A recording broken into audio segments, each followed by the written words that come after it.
നിങ്ങൾ ഈ പലരും ചായ കുടിക്കാൻ ഇഷ്ടപ്പെടുന്ന ആൾക്കാരായിരിക്കും. ഞാൻ കണ്ടിട്ടുണ്ട് പലരും ചായ ലവർ എന്നൊക്കെ പറഞ്ഞിട്ട് സ്റ്റോറി ഇടുന്നത്.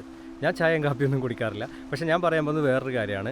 നിങ്ങൾ ചായ ഉണ്ടാക്കാൻ വേണ്ടി എടുക്കുന്ന ചായപ്പൊടിയിൽ ചായപ്പൊടി മാത്രമല്ലാതെ നമുക്ക് ഇരുമ്പിൻ്റെ അംശങ്ങളും കാണാൻ പറ്റും. പലരും ഇത് അഡൾട്രേഷൻ അല്ലെങ്കിൽ മായം കലർത്തിയതാണെന്നൊക്കെയാണ് വിചാരിക്കുന്നത്. നമുക്കിന്ന് ചായപ്പൊടിയിലെ ഇരുമ്പിൻ്റെ അംശത്തെക്കുറിച്ച് സംസാരിക്കാം. നമ്മളിവിടെ കുറച്ച് ചായപ്പൊടി എടുത്തിട്ടുണ്ട്. എൻ്റെ കയ്യിലൊരു നിയോഡീമിയം മാഗ്നറ്റ് ഉണ്ട്. നമ്മൾ ഇത് വെച്ച് ട്രൈ ചെയ്യാണ്. ഇപ്പം കണ്ടോ, മാഗ്നറ്റ് ക്ലീനാണ്, ഇതിലൊന്നുമില്ല. നമ്മൾ ഈ ചായപ്പൊടിയിൽ നിന്ന് എന്തെങ്കിലുമൊക്കെ അട്രാക്റ്റീവ് എന്നാണ് നമ്മൾ നോക്കുന്നത്. നമ്മൾ ക്ലീനായിരുന്ന മാഗ്നറ്റിലേക്ക് നമുക്ക് കാണാൻ കുറച്ച് തരികൾ ഇങ്ങനെ പറ്റിപ്പിടിച്ചേക്കുന്നത്.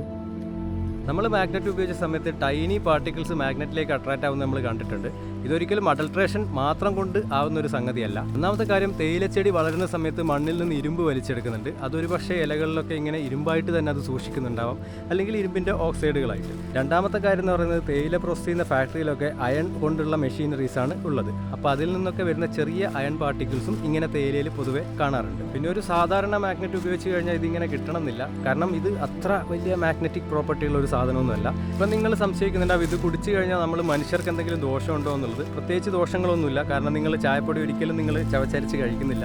അത് നിങ്ങൾ ചൂടുവെള്ളത്തിലേക്ക് ഇട്ട് അതിലെ ഫ്ലേവറും അതുപോലെ തന്നെ ടാനിൻസും ഒക്കെ വെള്ളത്തിൽ ലയിപ്പിച്ചാണ് നിങ്ങളത് കുടിക്കുന്നത്.